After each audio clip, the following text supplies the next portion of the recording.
course of World War II was governed by massive air power from the very start, and the heavy bomber became the dominant weapon in a new form of total war. The most potent Allied bomber in the European conflict was the British Lancaster. It was an aircraft that would see you through. Flying at night, Lancasters pounded the major cities of Nazi Germany into a mass of twisted metal and smoking rubble. It was truly a wonderful airplane and a major contributor to the victory in the Second World War. The cost was enormous. Thousands died on the ground and in the air. Of more than 7,000 Lancasters built, almost half were lost. Using rare color film and detailed reenactments, Battle Stations follows the struggle to design and build Britain's most successful bomber, and joins a Lancaster crew on their deadly mission, a night raid deep into the heart of Nazi Germany.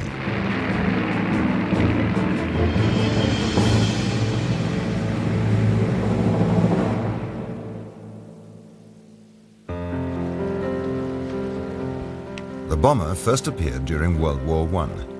These fragile biplanes, made of wood and canvas, were unable to carry heavy bomb loads or do much damage, but they left a deep impression on the military designers and planners.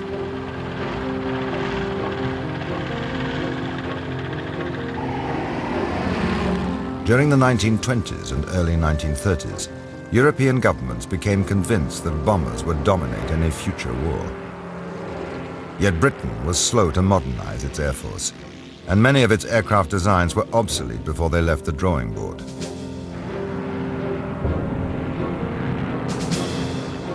Germany did not make the same mistake.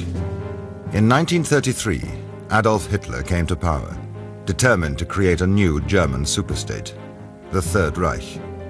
He at once began a huge rearmament program.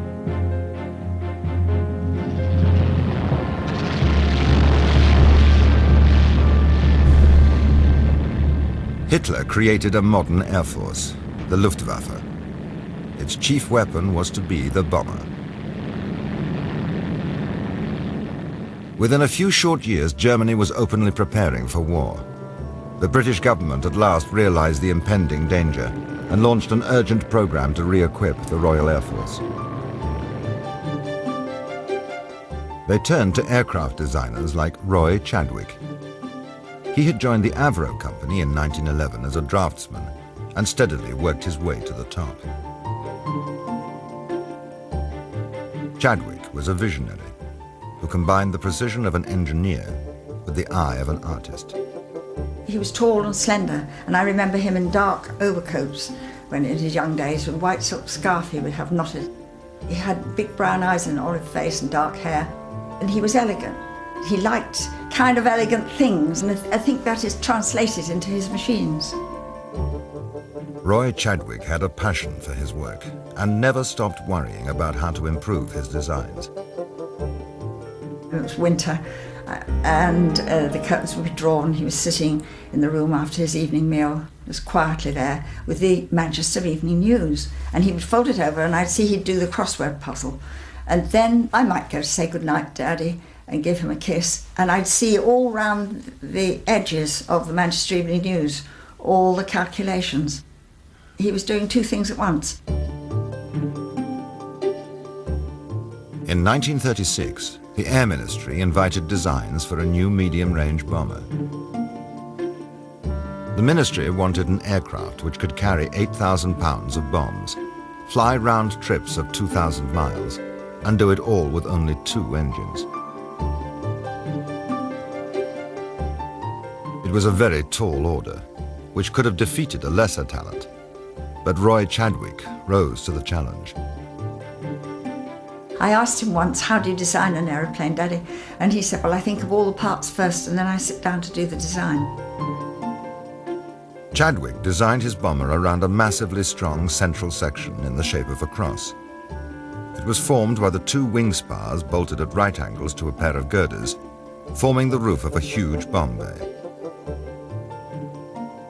After months of painstaking work, the plans were ready. Every single component had been designed and drawn, down to the last nut and bolt. Roy Chadwick named his bomber in honor of Avro's hometown, Manchester.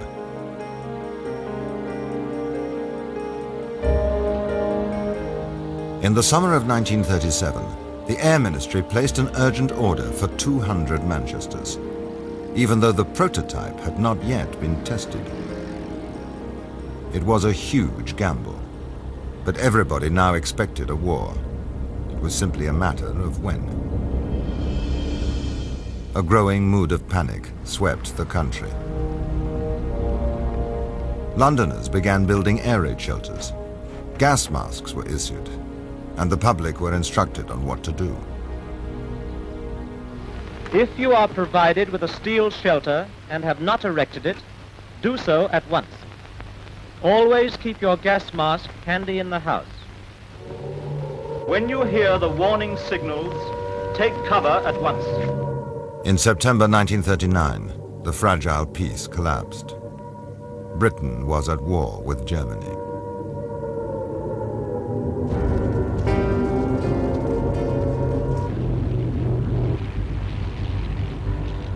As Europe was overrun, cities like Warsaw and Rotterdam were devastated by German bombers. Then in September 1940, Hitler finally unleashed his bombers on London. The Blitz had begun, and Londoners found themselves in the front line.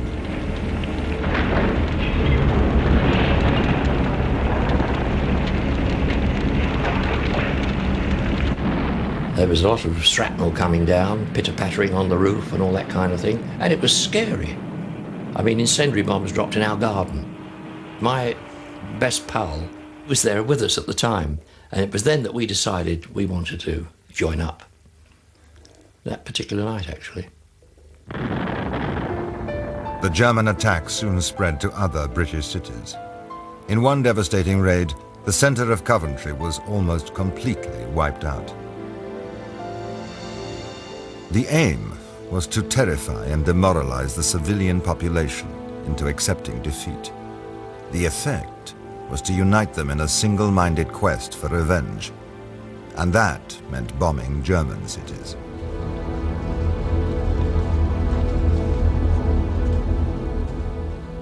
I used to come home on leave and see all the people going down into the underground shelters in London, you know, sleeping down there night after night, and I used to think to myself, you know, this is terrible. But I used to get a sense of pride then. Well, thank God we're hitting back. More bombers was the slogan. Bombers began to appear, not in dozens, but in hundreds. And Germany began to get what was coming to her. For the first time, we carried the war into the Nazi camp. But in the early stages of the war, the bombing campaign caused little damage. Most of the aircraft were too small to carry an effective bomb load. And without electronic navigation equipment, the bomber crews often missed their targets by many miles. Bomber Command was simply incapable of hitting any targets, much less precision targets. They probably killed more cows and blew up more trees and damaging any portion of the German landscape that mattered. They thought that they were waging a precision bombing campaign. They simply weren't. If the bombing campaign was to be effective, Britain urgently needed two things: accurate navigation aids and an effective, long-range heavy bomber. Of considerable aid to the Royal Air Force is the big twin-engine bomber known as the Manchester. They carry a heavy bomb load at a high speed, thanks to the Rolls-Royce Vulture engines, and they have a powerful defensive armament. Hopes were high as Roy Chadwick's Manchester finally entered service with Bomber Command. But behind the brave words, the truth was much less encouraging. Although Chadwick's airframe design was sound, the problem lay with the complex and unreliable Vulture engines, which struggled to get airborne with a full bomb load and regularly failed in mid-flight.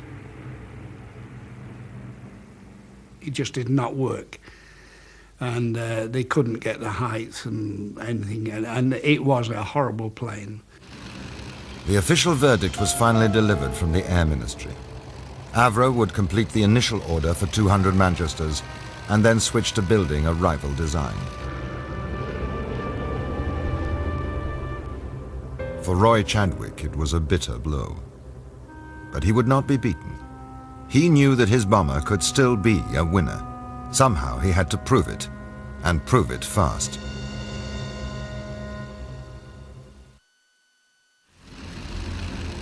The decision by the British Air Ministry to abandon production of the Avro Manchester bomber forced Roy Chadwick to rethink his design. He saw that what it needed was a set of bigger wings and a lot more power. He decided to remove the 2 unreliable Vulture engines in favor of 4 Merlin engines.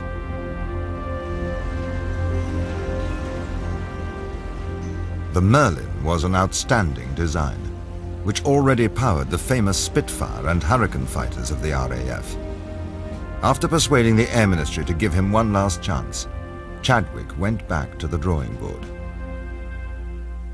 In the tracing office, they work with pencil and ruler. But without this work, the giant bomber could not begin to take shape. He told everybody, keep it simple. He always said, if it looks right, it is right. The enlarged wings and their new engines were fitted.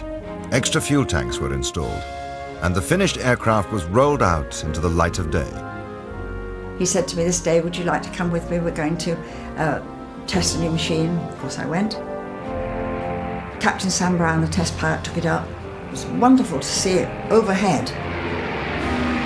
And he manoeuvred it around, all banking and turning. I'd never seen such a big machine. And then he came back and landed, and everybody at one accord rushed across the field, and someone called up to him, how did it go, Sam? And he said, oh, it was marvellous. So light on the controls, so easy to handle. We got back into the car and were driving home. And I remember actually saying to my father, well, Daddy, you must be very pleased.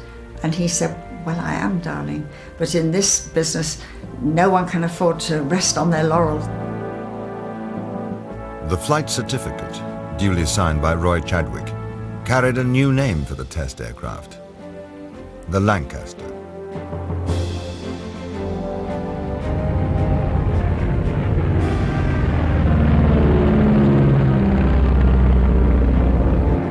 The machine suddenly looked and felt right.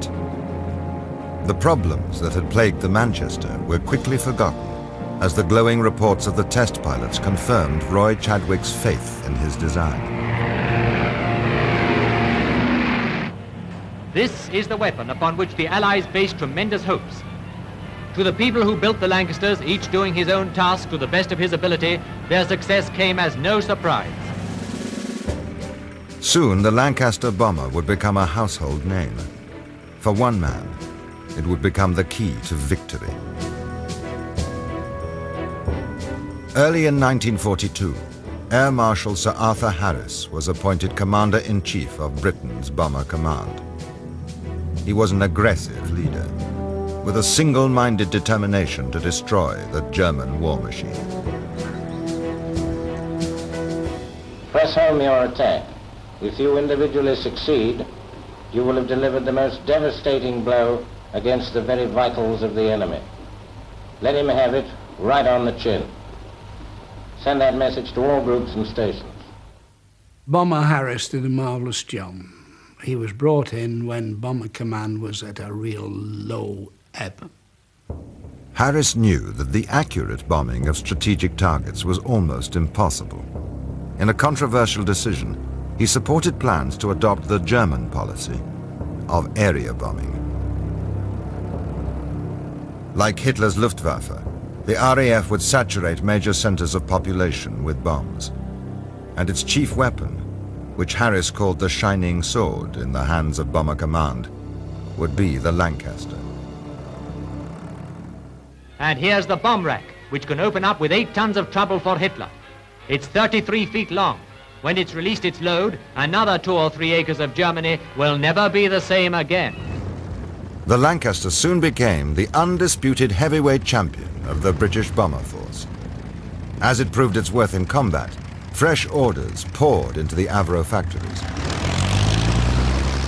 We got a new aircraft, and on the side it was HWH, and at that time there was a film called Hell's a Poppin'. Right, OK lads, this is Hell's a Poppin'.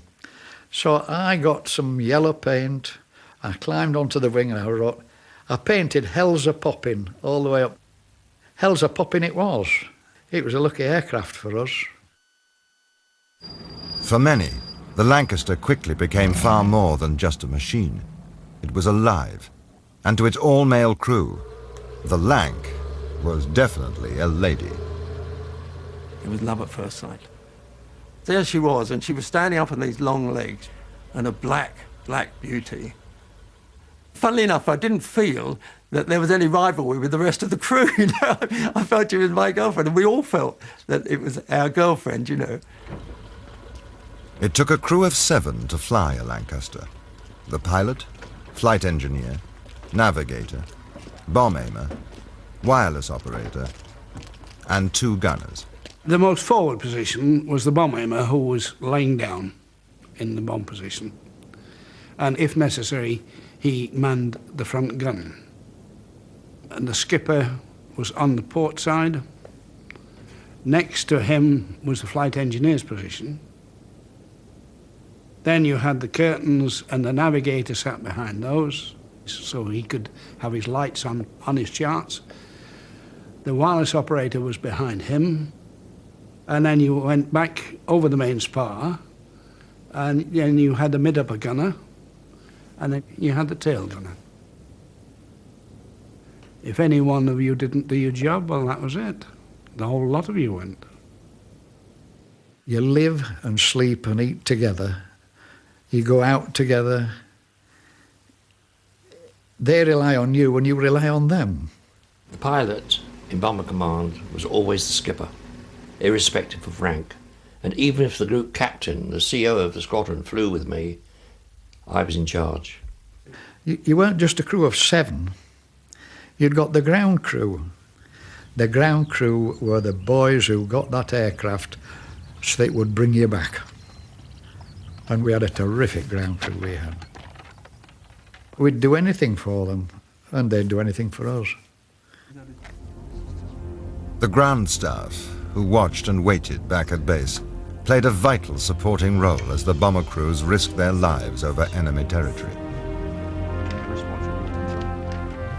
In the control tower, they anxiously plotted the course of each raid. They knew only too well that with every Lancaster posted as missing, another 7 men would not be coming back that night.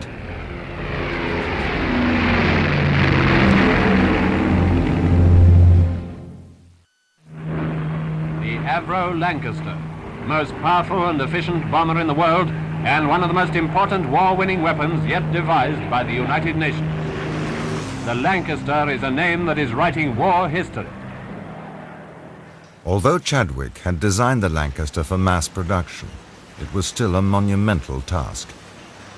Each aircraft contained some 55,000 separate parts, involving roughly 500,000 engineering operations. He had designed the Lancaster in 5 sections so that it could be made in all the different factories and then brought together.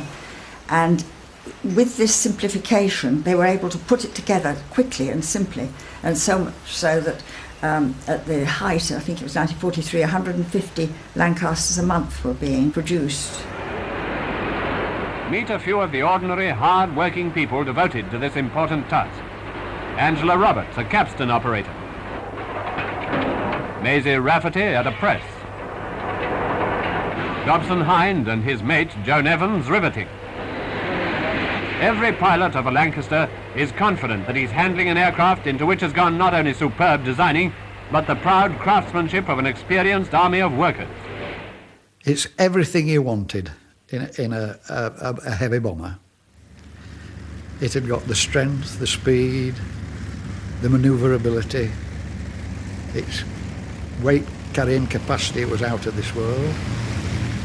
It took eventually 6 tons more than it had been designed for.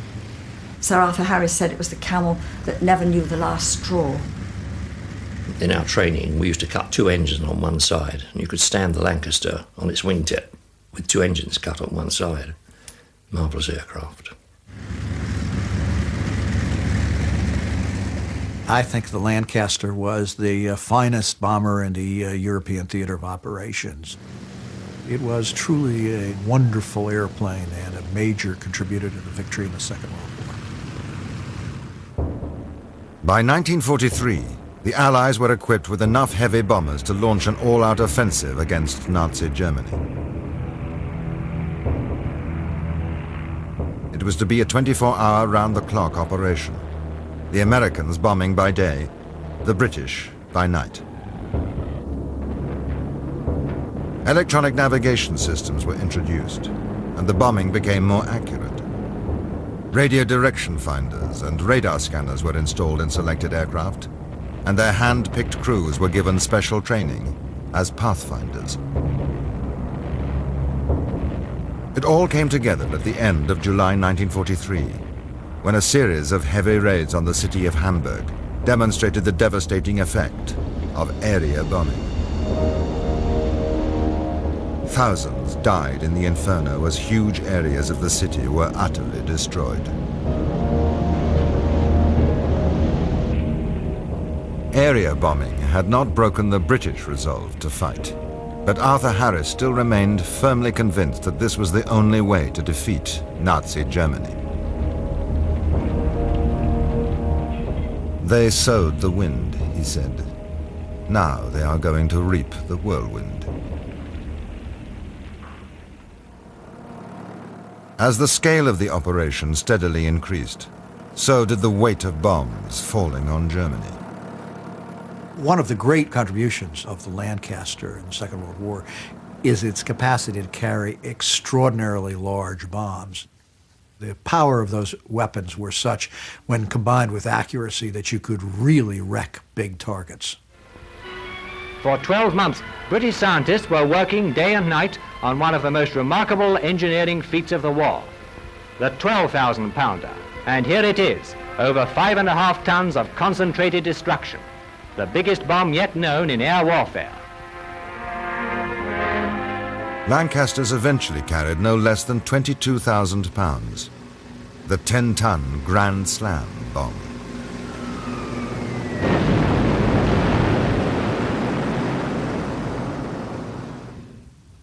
But most raids involved more conventional loads.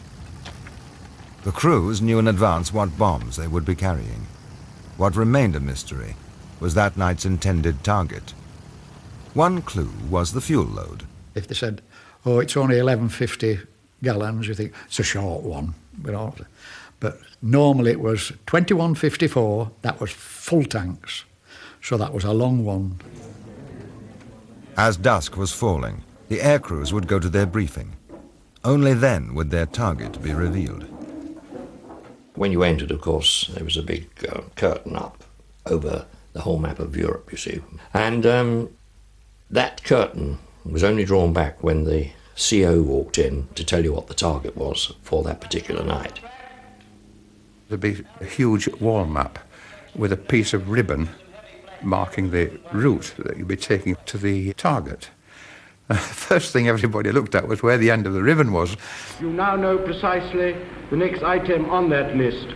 Cross it off. Now the tension began steadily mounting as 0 hour approached. I used to go to NAFI and always write my last letter. Obviously you can't post it, and it goes in your locker, and if you shouldn't return, that letter would be taken out of your locker and sent to your family. The average number of ops, or missions, or whatever you want to call them, we call them ops, was 7.5. After you did over 7.5, you were living on somebody else's borrowed time. You had 1 week's leave every 6. There was a block of 6 of you, and anybody on that got the chop or didn't come back. Their name was taken off the list. Everybody moves up one underneath. The new crew go to the bottom. So sometimes, in a heavy time, you would go 3 weeks and you'd get another week's leave because 3 of the bods above you got the chop. A great friend of mine, Sergeant Ellsworthy, he was on his 28th trip and he didn't come back. Ellsworthy's fiancée had already lost a previous boyfriend, who had also been a pilot. Now she turned to Laurie for consolation, and the friendship soon blossomed into a romance. But Laurie's superstitious crew did not approve of the match. So I had to drop her. The crew said, "You will drop her, Skip." She was a jinx. Poor girl. Very nice looking girl too. But for the skipper of a Lancaster, in love as in war, the welfare of his crew always came first. They had to believe their luck would hold as they set off for Germany. You were at the beginning of an adventure. You were at the beginning of something dangerous. You were at the beginning of fear, and you would feel fear. And anyone who said they didn't feel fear were liars or nuts.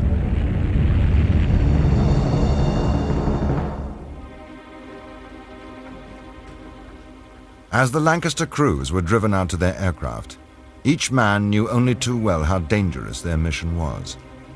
Superstition and ritual could not guarantee a safe return. But then again, perhaps they could. I always wore a green scarf with little Chinese markings on them, which my sister had given me. She says, "You might need this scarf." I got married 3 days before D-Day. I had a silk stocking from the wife. I tied that round my neck. I never took that silk stocking off until I'd finished ours. I showered with it, I did everything. It was my lucky charm, was that silk stocking. One or two of the crews from the squadron were given dolls by a young girl who used to knit them as lucky mascots. I carried that doll on all the trips I did. I swear blind that that mascot brought me back.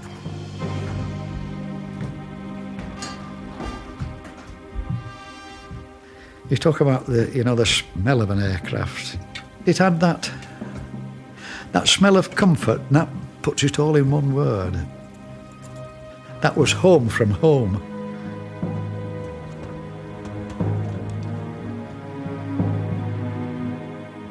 Once you get into your seat, of course, you check all your various meters, pumps, gauges.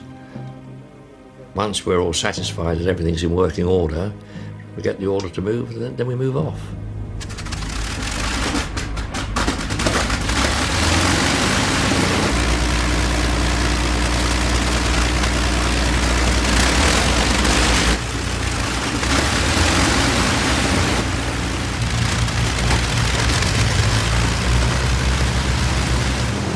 You had to synchronise your engines, but once you had them synchronised, they just purred. Music to the ears. The sound of 4 Merlins is something you wish it is beautiful. Weighed down with bombs and fuel, the heavy bombers would line up, waiting their turn to thunder down the runway and take to the air. This is the moment of no return. This is where the decisions be made. This is where you're in her world, and suddenly it all seems to happen.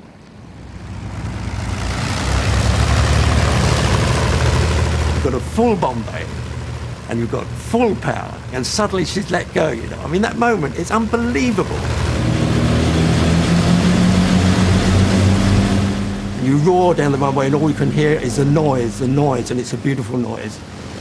You've got 1,400 yards to lift about 14,000 pounds. It starts to seem that she's going to lose the game against gravity.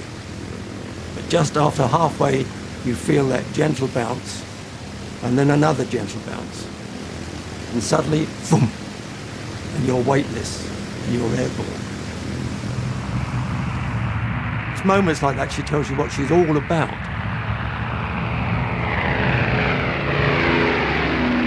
And she's just magnificent, just magnificent. She is not it is magnificent, she. And now, as our Lancaster takes to its element, think again of the importance of every item in its construction. The successful accomplishment of the job it has been assigned to may depend on one of the smallest parts. The lives of its crew, too. You felt safe in a Lanc somehow.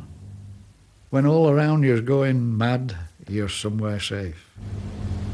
You always thought, if anything happens, it'll happen to the other bloke, not to you. We were going to do a full tour.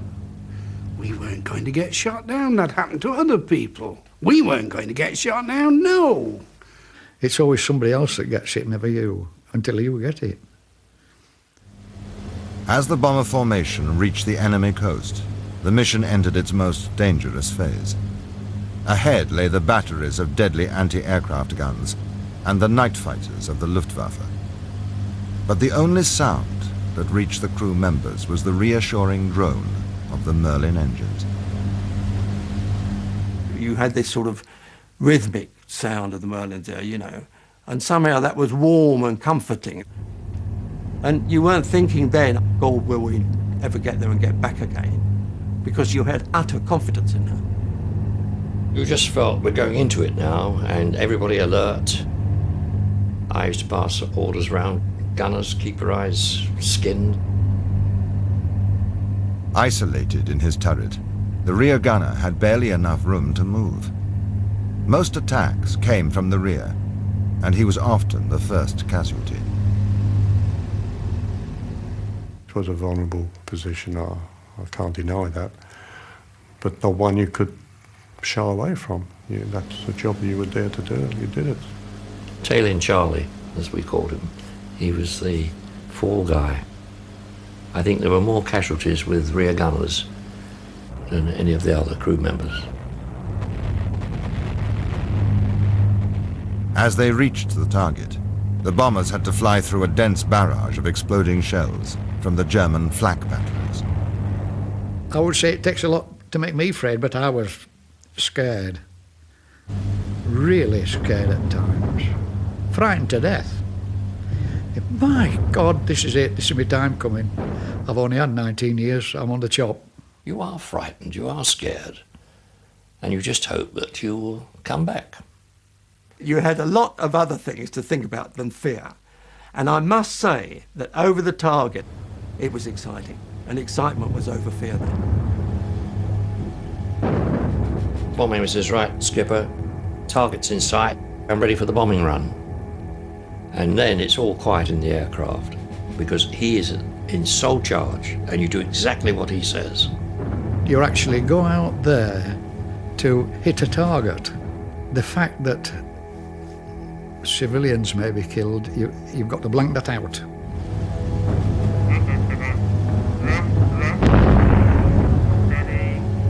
The most important thing was to get the correct wind speed and direction. It's sheer hell, anything from about 15 to 30 seconds. Seems like 15 to 30 hours. And under your breath you're saying, for God's sake, drop the ruddy things.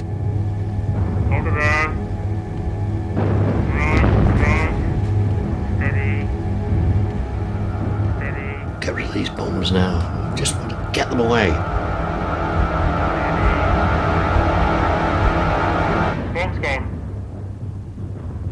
You just go up like this. It's amazing. I mean, you go up like from one floor to the 10th floor in the car park. You vroom. And as soon as he says, bomb's gone, I throw the aircraft over and get the hell out of there. The first thing is to hang on for grim death because he's corkscrewing like this, you see. At last, they could take evasive action to avoid the fighters and head for home. You'd see a flash, flash, flash, flash. Oh, quite clearly. And it's remarkable how fast an explosion travels. It goes out very, very quickly, 100 yards, 200 yards each way. Going back, because I was at the back, I always felt if somebody wanted to grab you, in the darkness, they want to grab you back for what you've done. Back in England, Other hands were reaching out, willing the Lancasters to return to the safety of their home base. They were so close to us that they were almost brothers as well. They wanted us to come back. Because they have this long piece of string and they would let you go, they'd bring you back again, you know. So you were tied to them. But for the pilot and his crew, the long night was not over yet. German fighters still prowled the skies over Europe, waiting for the moment to attack. And the bombers were still a very long way from home. The first bombers have dropped their incendiaries and ringed the target. Each speck of light a blazing German building. Easy enough to realize the catastrophe, the concentrated chaos that is overwhelming the city below. As they set course for home, the crew could not let down their guard for a second. German night fighters continued to attack the bombers relentlessly all the way across occupied Europe. You see the flames and you watch the parachutes coming out. I can remember my skipper used to shout at us and say, "Pay attention, this could be you next." The gunner suddenly called out, "There's a Ju-88 coming in, skipper." I said, "Okay, give me your orders as soon as you can, what to do." Because he's in charge then. And he said, "Prepare to port, prepare to dive port, prepare to dive port, prepare to dive..." And as he said that, we were hit. And he also fired at that time. As I put the aircraft over to go port down, I saw the tracer go underneath me. Then I went into a screaming dive to port. And at the same time, of course, there were screams from the rear gunner and the mid-upper gunner. They'd both been hit. I said to the flight engineer, "Bill, give me a hand with this control column." Eventually, I got out of the dive. I was down to about 6,000 feet then, and of course I relaxed and whipped over again into another dive, you see. It's the same way. We pulled out at about 2,000 feet, and immediately I saw a bit of cloud and I dived into it. The fighter had vanished, but the Lancaster was badly damaged and almost impossible to control. Part of the wing was missing. The fuselage was riddled with holes, and both gunners were seriously wounded. I asked my navigator to set a course. I said, "I can't turn to starboard at all," because I had full right rudder on and full control column like this. And that's how we were flying back. All the time I was drifting slowly to port. After 2 hours of fighting with the controls, they reached the English coast and prepared for an emergency landing. The scaring part was, are the wheels going to come down? Because we didn't know whether the hydraulics were working, you see. And it was then I said to the crew, "If any of you want to jump now, the gunners are staying with me." I had no choice. They said, "Don't worry, Skip. We know we're staying with you." I thought the best thing to do so she doesn't flip over is to land at a faster speed.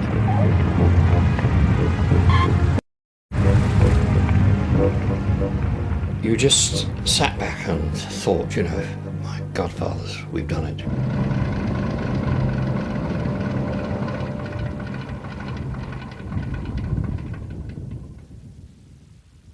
You get out and you pat it and say, "Thanks." Right, you'll say a piece of metal's lifeless. It is lifeless. But when it's put together with lots of other pieces of metal as a lank, it's alive. It's just asleep, waiting for the next night. But the Lancaster was not immortal, and its next trip could always prove to be its last, as it was for so many crew members.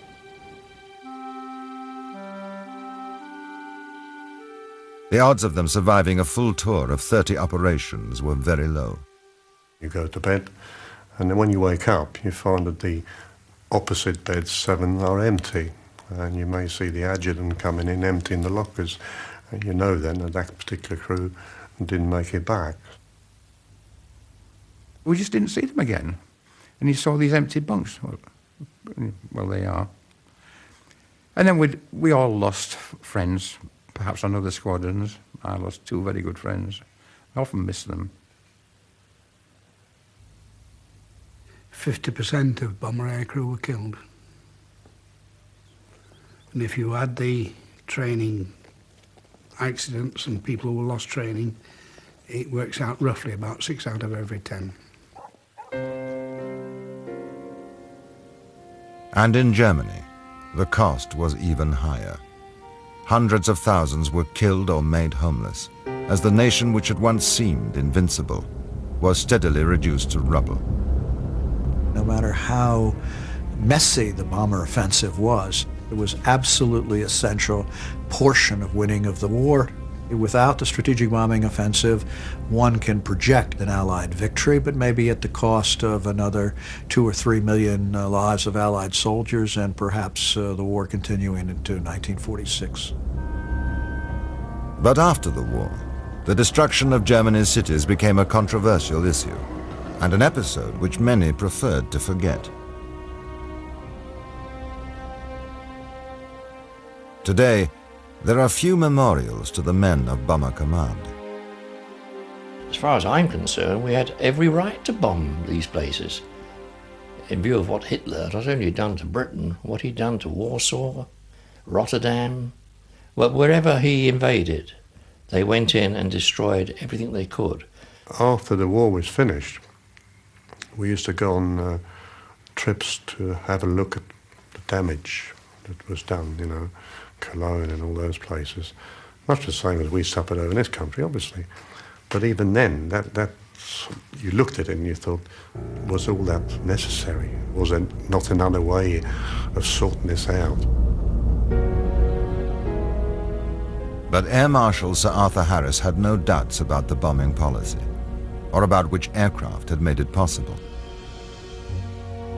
Writing to Roy Chadwick, he said, "Without your genius and your effort, we would not have prevailed.